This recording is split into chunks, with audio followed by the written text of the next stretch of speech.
E se o fato da gente estar aqui, nesse exato momento, era o plano desde o começo? Esse era o plano desde 2011, meu caro Nick. Nós estamos aqui tomando um belo café diretamente da morte por cafeína para conversarmos sobre Premonição 6, Laços de Sangue, finalmente lançado em 16 de maio de 2025. Após dissecarmos totalmente os 5 filmes da franquia igual uns psicopatas e de remoer as teorias mais grotescas sobre o lendário sexto filme desde 2017, chegou então a análise completa de Premonição 6 por mim. E quem sou eu? Eu sou o Wes do Cinemania, mais paranoico que o Alex, doente pela franquia, também conhecido por alguns como nostálgico tóxico e saudosista extremo. Bom, é o que dizem. Porém, para além de uma discussão breve e um ranqueamento, hoje analisaremos quadro a quadro desse filme, que eu já assisti umas 7 vezes pelo menos até a data dessa gravação e contando. Só que para termos mais tempo de discussão, eu vou dividir esse review gigantesco, vai ficar com mais de hora, em pelo menos 3 partes. Pelo menos. Primeiro ato, segundo ato, terceiro ato do filme, um vídeo cada. Como ele tem mais de 1h30, talvez tenha até uma quarta parte pra gente focar apenas no final e teorizar sobre ele. Mas claro, vai depender da audiência, se vocês vão gostar, então desde já peço que deixe o seu like pra ajudar no engajamento deste vídeo e para que as próximas partes aconteçam logo em sequência. Beleza, maníacos? Preparados? Então está aqui. Esta é a sexta parte da saga de Premonição.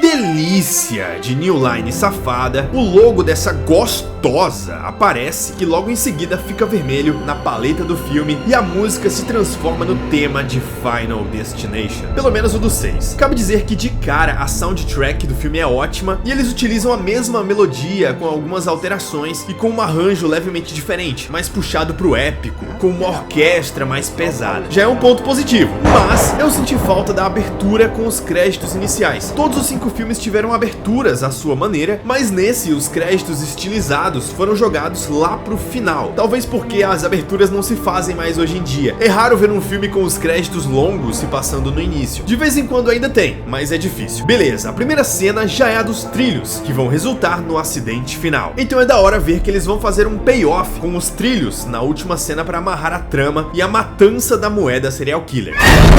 Sustão com o carro, é por isso que tem sempre um George que morre, os caras passam nessa velocidade e não quer que dê nada. Conhecemos o que deveriam ser os 2 protagonistas do filme, mas não são. Iris Campbell, que ainda não é Campbell, porque ela ainda não é casada com o seu macho Paul Campbell, mas eu não sei o sobrenome dela de solteira, se é que eu não tô viajando e o sobrenome dela é Campbell mesmo. Ó a doença batendo aqui de novo. Campbell faz referência a Bruce Campbell, de Evil Dead, e Neve Campbell, de Pânico. Enfim, pra facilitar aqui o meu trabalho de dicção, eu vou falar Iris mesmo, sem o meu belo sotaque yankee, beleza? Principalmente porque a palavra íris, o músculo da pupila, é uma conotação para a habilidade da personagem de ser uma visionária. Beleza, a íris da Iris está vendada com a calcinha da avó enquanto eles estão indo para um lugar aí que era para ser uma surpresa. Acredito que não era nenhuma ocasião especial e pessoal pros dois. Eles só não tinham nada melhor para fazer nesse dia. Porém, eles deveriam ter prestado atenção ao rádio, que estava tocando a música Bad Moon Rising, do Creedence, que diz exatamente: não saia por aí essa noite, pode custar sua vida, tem uma lua ruim surgindo. Não poderia ser mais óbvio o aviso que estava rolando aí. Inclusive, essa música é de 1969, mesma data em que se passa esse acidente inicial. O grande lance dessa data também é óbvio. Com os 2 9s ao contrário, o número fica 1666, o número do diabo. Apesar de que o diabão não tem participação nesse filme. Aparecem poucos capirotos, chifrudo tem alguns, mas capiroto nada. A música muda, eu já comento ela. Antes vamos falar da placa do carro do Paul, FL818E. Uma galera tinha visto o 180 nessa placa, de fato temos o 1 e o 8, mas cadê o 0? O FL pode significar flying, ou seja, voo 180. E se você escrever 180 por extenso em inglês, a pronúncia e a grafia ficam assim: 180. Aparece na escrita o E, que está na placa. Ok, o 180 tá aí, quando você pronuncia o número e compara com a placa, placa, mas tá escondidaço. Porque nos outros filmes, o 180 sempre foi muito explícito, mas aqui eles resolveram esconder até demais. E o carro não participa em nada nas mortes, então não seria tão interessante se na placa estivesse o 180 explicitamente. Entretanto, apertem as pálpebras e reparem no radinho do cara que tá mudando de estação. A agulha do rádio fica exatamente entre o 10 em cima e o 8 embaixo, formando finalmente o 180, mesmo que de uma maneira meio torta. Eu posso estar enxergando errado, mas acredito que seja isso mesmo. Bom, eles chegam no Skyview, o Paul tira a garota do carro e revela o lugar da surpresa. Ué, como é? Nossa, um prédio! Pra que essa felicidade? Você nem entrou ainda? Ouvi dizer que pobre não entra. E ela até ficou meio sem jeito, porque as dondocas estavam bem vestidas e o cara não fez o favor de avisar pra onde eles iriam. Inclusive, uma torre gigantesca no meio de um bairro meio deserto, né? Parece até uma parada meio particular que tá acontecendo num condomínio fechado, uma parada assim. A segunda música é a Ring of Fire, do Johnny Cash. O amor é uma coisa que queima. Pra compensar o 180 escondido, eles meteram as músicas mais óbvias que conseguiram encontrar. É diferente do primeiro filme, por exemplo, em que a Rock Mountain High era de um cantor que morrera numa queda de avião. Uma mensagem subliminar dentro da mensagem subliminar. Por isso que dá mais tensão quando você descobre. Aqui realmente é um aviso bem gritante. Se subir nessa torre, o seu anel vai ser queimado. Mas quem tá com o anel pegando fogo mesmo é o moleque infeliz que pega as moedas da fonte. E logo vem um guarda e tira ele daí, mesmo que não fazendo o idiota devolver as que ele já tinha pegado. Os dois tiram uma foto e depois vão direto pro elevador. Começa aqui a construção da tensão, porque por azar cabiam mais dois no elevador que já tava bem cheio. Aí eles já derramam aquela gota de mijo, nega entrar por enquanto, mas com a insistência do operador, o felizinho do namorado dela decide entrar. Olha a cara da véia de que não tá aguentando ver tanto pobre hoje. Aí ele seria uma ótima personagem no Diabo Veste Prada 2. Eu contei 13 pessoas nesse take específico, mas é provável que tenha mais alguns no fundo. Mas é proposital que estejam aparecendo exatamente 13 aqui. A porta do elevador trava, o cara fica de boa, mas esse seria um sinal mais do que suficiente para cair fora na hora. Na subida, a Iris lê a capacidade máxima do elevador, que eram de apenas 8 adultos, sendo que tem muito mais. Mas perceba o 1.300 libras, com o 13, o número do azar, aparecendo mais uma vez. Enquanto a Iris está observando a paisagem, o operador fala algumas informações do Skyview, dentre elas a de que ele ficou pronto 5 meses antes do previsto. Será que isso é bom? Mas que tipo de criança dos infernos é essa? Essa peste apareceu sozinha pra roubar a moeda, entrou no elevador sozinha, tá tentando danificar o piso do elevador e ninguém fala nada. Será esse moleque a manifestação do próprio capeta? Finalmente eles chegam no topo da torre em que fica um restaurante chique. O Paul consulta a reserva, mas esse velho diz que a capacidade máxima foi atingida, gerando um constrangimento. Agora vocês se preocupam com a capacidade máxima, né? Mas já atingimos nossa capacidade máxima para a noite de inauguração. Ô mala, como é que tem reserva e não tem mesa? Como é que um amigo do coitado foi demitido hoje de manhã? Ô senhor Fuller, é um prazer tê-lo conosco. Sacanagem de velho, hein? Mas beleza, eles se enfiam lá no meio mesmo assim. Tem um diálogo em que a Iris parece ainda mais tensa com a altura do prédio. Você tem medo de altura? Que fiasco essa noite. Virou um grande desastre. Eu queria tanto que ela fosse perfeita. Primeiro que ainda tá de dia. Segundo que você é um lazarento. Detalhe aqui da rosa que ela põe no bolso dele. E fura o dedo no espinho. Muito semelhante ao Sam furando o dedo no banco do ônibus. Como se a entidade responsável pelas visões estivesse alfinetando o visionário. A Iris passa mal e vai até o banheiro, quando no caminho ela observa que o piso do salão de dança também é de vidro. Piso esse em que as pessoas estão dançando Folly, de Connie Francis, que diz: sim, eu me sentia imbatível, então minha torre de marfim caiu e eu desabei do céu. Mais um sinal de que a torre vai cair. Realmente as músicas do filme não vão ser um grande desafio pra se entender. Vamos pra desgraça. Começa quando um garçom estoura um champanhe e a rolha voa no cristal do lustre. Repare que esse cristal me lembra bastante o formato daquele estilete de precisão que aparece 2 vezes na franquia, no 2 e no 4. A cena dele caindo me lembra a cena do estilete caindo na foto da Janet. Bom, ele faz a primeira rachadura no piso, enquanto a vocalista tá narrando tudo o que vai acontecer. Me vem a cena em que descobrimos, por meio da mãe do William Bloodworth, cujo nome é Eve, que a Iris está grávida. Tem toda a cena bonitinha que ela diz que está de 2 meses, e a Eve encoraja a jovem a contar a boa nova pro seu carrapato lá. Mas o mais importante da cena é que temos o Tony Todinho sentado na escada, enquanto a sua mãe está na gig. Ele está segurando um objeto metafórico que mais na frente eu falo sobre. Aí o paizão chama a garota para ir até o mirante panorâmico da torre, fazendo jus ao nome Skyview. Exatamente nesse momento a premonição começa. Os detalhes principais são o chapéu da mulher fugindo e o moleque miserável tentando jogar as moedas, com mais um guarda impedindo. É bem pra irritar a gente mesmo esse personagem. E aí, vocês gostam dessa cena do pedido de casamento, combado com revelação de paternidade? Porque nos acidentes iniciais a pegada era mais irônica, mais sarcástica, totalmente voltada pra construção linear da tensão. Aqui já muda a pegada, o filme para pra mostrar essa cena abertamente romântica. Tanto que a música sobe, eles se beijam, o pessoal aplaude, tudo muito bonitinho. É uma forma bem fácil de desenvolver os personagens, talvez quebre totalmente a tensão que se estava construindo, não pela mudança de assunto, mas pela forma como o filme retrata. Porque eu acho tudo muito perfeito, saca? Você é tão linda, vamos construir uma família. Vamos, me dá um beijo na bunda, minha vida, cheira meu sovaco. Imagina como ia quebrar a expectativa se o cara ficasse pistola da cara, ou ela falasse que estava grávida do irmão dele. Ia ser muito louco. Ó, se eu fosse roteirista, eu iria destruir todos os relacionamentos de todos os personagens. Beleza, depois de ela colocar a aliança, cena meio constrangedora, a aliança ficar apertada, e ela, não, só prendeu meu sangue aqui, tá sussa. O infeliz do moleque joga a nossa famigerada moeda assassina.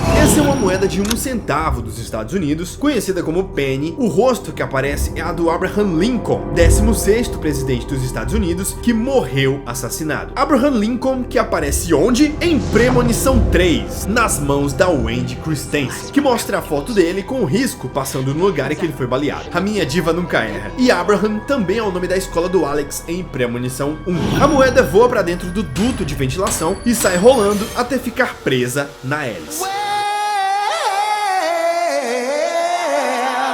Cara, cê canta que é uma sacanagem, hein? Voz absurda. A galera começa a pular na pista e logo a rachadura se expande com extrema facilidade. E não tem nada mais premonição do que mostrar os detalhes da engenharia dos objetos. Então é muito da hora quando a câmera dá close nas juntas dos metais e nos parafusos das vigas se soltando. O povo vai rebolando até o chão, o que aparentemente aumenta a pressão no piso. A moeda quebra a ponta do ventilador, que voa e fura o cano de gás, que vaza tudo pro salão. Tem o detalhe da colher quebrando o açúcar do creme brulee, que também é um sinal pro piso rachando. No mais, a montagem rápida se estende até o piso quebrar de vez. Todo mundo cai e ao invés de só cair de boa, ainda fazem o favor de arrebentar a viga. Parabéns! O filme é cheio das piadocas pra quebrar a tensão, né? Essa com a Raindrops Keep Falling on My Head é legal. O Paul conseguiu segurar no vidro, mas não por muito tempo, porque a mão dele tá tipo, tira que eu vou cagar. A cabeça dele fez um carinho ali, né? Tomara que não tenha amassado muito a viga. O desespero generalizou, o cara ainda tá segurando uma panela, é uma versão do Titanic, né? O pessoal não para de trabalhar. A véia sai pegando fogo igual Michael Jackson, ela tá gritando com a boca fechada. Essa véia tá muito de boa pra quem tá virando torresmo, e ela vai logo pra cima do gás. Explode tudo e morre a mãe do William Bloodworth, de um jeito bem parecido com o Sam morrendo no avião. Quem sobrou corre pra escada, o molequinho passa na frente porque ele é o filho do diabo, tanto que a coluna esfarela por completo, morre geral, mas o tranca-rua tá vivaço. Pelo elevador! Péssima ideia! Entra geral no elevador até o velho da recepção que empurra a Iris. Ninguém quer saber de prioridade nessas horas, né? Ele fica preso na porta e a polia do cabo do elevador extermina o senhor de idade. Eu só não achei mais impactante porque o corpo dele no chão é um efeito digital bem fraco. Depois da queda do elevador, rola uns 5 segundos de silêncio até todo mundo perceber que a plataforma da torre tá rachando e vai desabar justamente do lado em que todos estavam. Uma mulher cai e quebra a perna e a Iris é a única que consegue subir até onde ainda estava nivelado. O pianão tava só esperando pra brilhar, pra fazer história. A moeda assassina, que estava no lustre, cai em cima dele, com a cara do Lincoln pra cima e já era. Engole essa pentatônica. Momento épico. Não tem como não curtir quando esse filho do corneteiro vira estrogonofe e a moeda sai girando por aí e cai novamente no lugar de onde ela não deveria ter saído, a fonte. O que significa fechamento de ciclo. Tá caindo o mundo e a Iris está suave.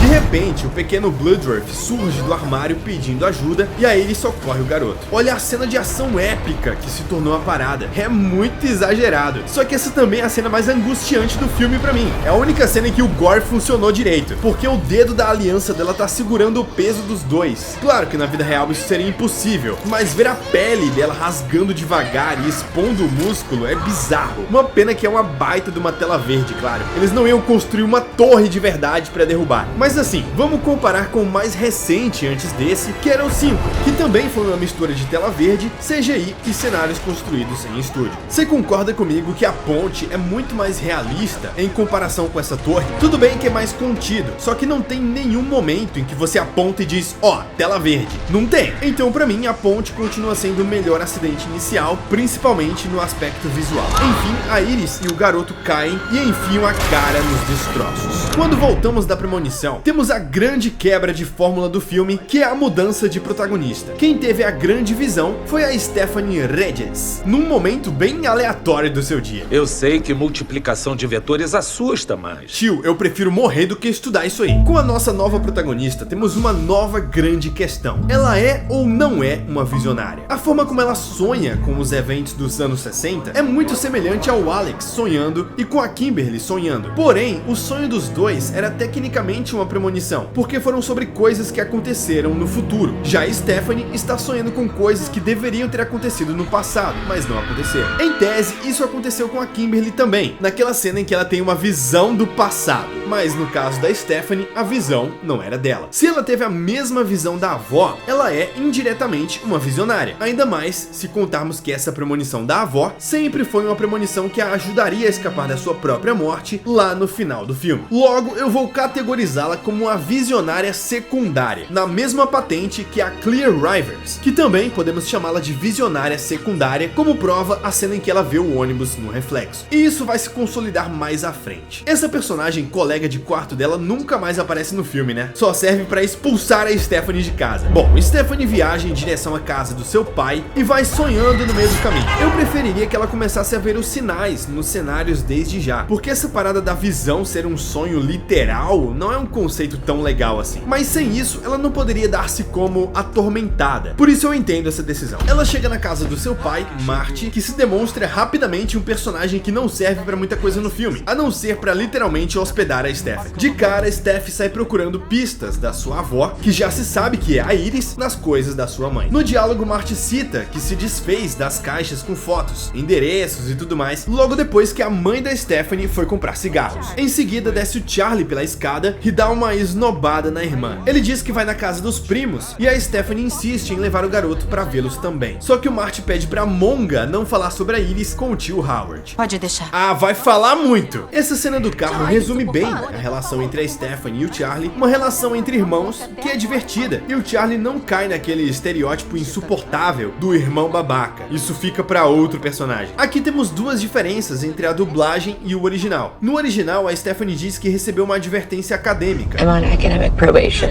enquanto na dublagem Eu tô indo de mal a pior na escola. meteram uma escola do nada. Pra gente, universidade é um nível diferente de escola, né? Para os odiadores da dublagem, relaxa que eu tô de olho nas diferenças. Quando ela conta do sonho com a avó, o Charlie menciona um sonho dele sendo comido por um cachorro quente gigante. O cara sonhou que uma salsicha gigante estava comendo ele. Não sei vocês, mas eu fiquei esperando uma morte relacionada a cachorro quente, o que não faria sentido porque o Charlie não é visionário. A Stephanie também não, então sei lá. Ele poderia engasgar com a salsicha em algum momento, imagina? Hora de conhecer o resto da família. Primeiro o Eric, jogando Mortal Kombat, e o Bob procurando o Paco. Pra completar o trio de adolescentes de 30 anos, temos a Julia, essa sim bem babaca, que sabe muito mais da vida do Charlie do que a própria Stephanie. Mas aqui temos duas informações importantes que são plantadas. O Charlie fez um curso de salva-vidas, e 2, ele conheceu uma garota lá. Essa sendo menos importante, mas faz parte da conclusão do filme também. É muito injusto e bem babaca a maneira como eles tratam a Stephanie, visto que a reclamação do Charlie é essa. Steph, por que você tá aqui? Você só vem pra casa nos feriados. Ué, mas isso não é nada demais. Ora, uma vez que ela está numa universidade distante, é mais que óbvio que ela consequentemente só apareceria nos fins de semana. Ela vai quando ela pode, não é culpa dela. Por isso que dá uma pena da coitada, e a atuação da Caitlin Santa Juana passa bem o constrangimento. Só faltou ela pisar no Paco, só pra ficar mais constrangedor ainda. Contamos ainda com a tia Brenda e também aquele tio Howard, que estava usando o cortador de grama. Legal!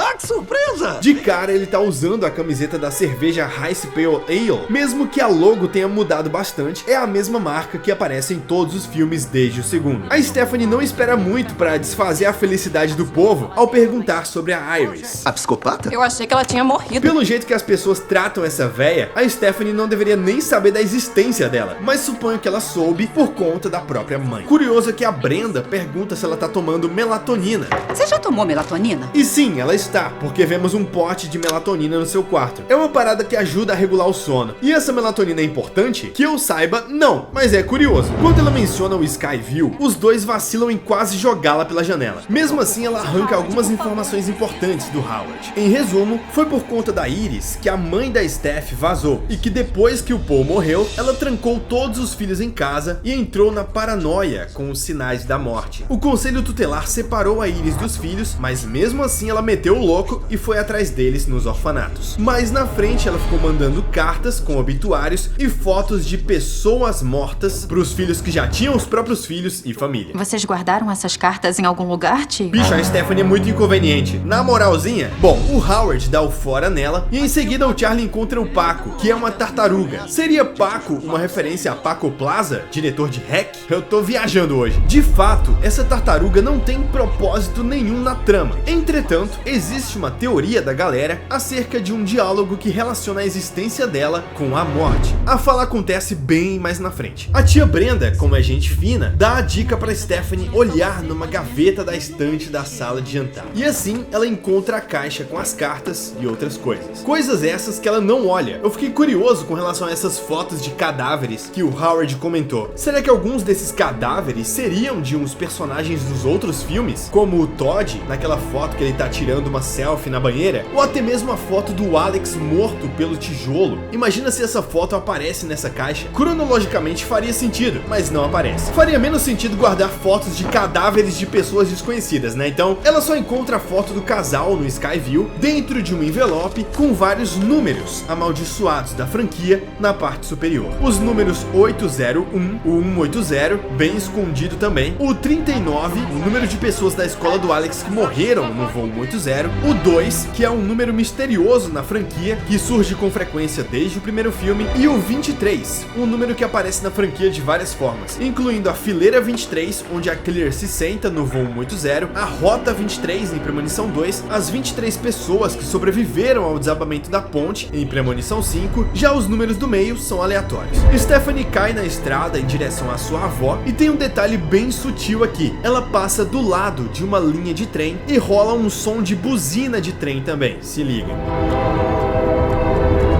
É evidente que isso faz referência à morte dela no final. Mas isso fica então para as próximas partes dessa análise. Vamos dar uma pausada para respirar porque, ó, é muita coisa, muita informação. Novamente, eu estou dividindo um review pela primeira vez na história do canal, para tudo isso não ser um processo tão enfadonho para mim e também para não demorar um mês na edição desse vídeo. Logicamente, ainda tem muita coisa para falar e algumas partes importantes do filme ainda vão chegar. Então não esqueça, maníaco, deixe o seu like para ajudar no engajamento logo nesse início e inscreva-se no canal caso não seja inscrito para não perder as próximas partes. Não esqueça também do seu comentário. Comenta aí, cheira meu sovaco, porque assim eu vou saber que você assistiu até o final e a gente faz uma grande homenagem ao casal mela cueca do filme. O amor é lindo, mas o rolão que é bom nada. E se você tem interesse em receber os vídeos antecipadamente, bem como ter o seu nome e a sua foto creditados aqui no final dos vídeos, assim como essa galera, vire membro do canal, porque assim você assiste todos os reviews muito antes e me ajuda a manter o Cinemania de pé. Lembrando que os vídeos também estão disponíveis em formato de áudio no Spotify para você ouvir como podcast. Muito obrigado a todos vocês, em breve eu volto para mais um vídeo e até a próxima.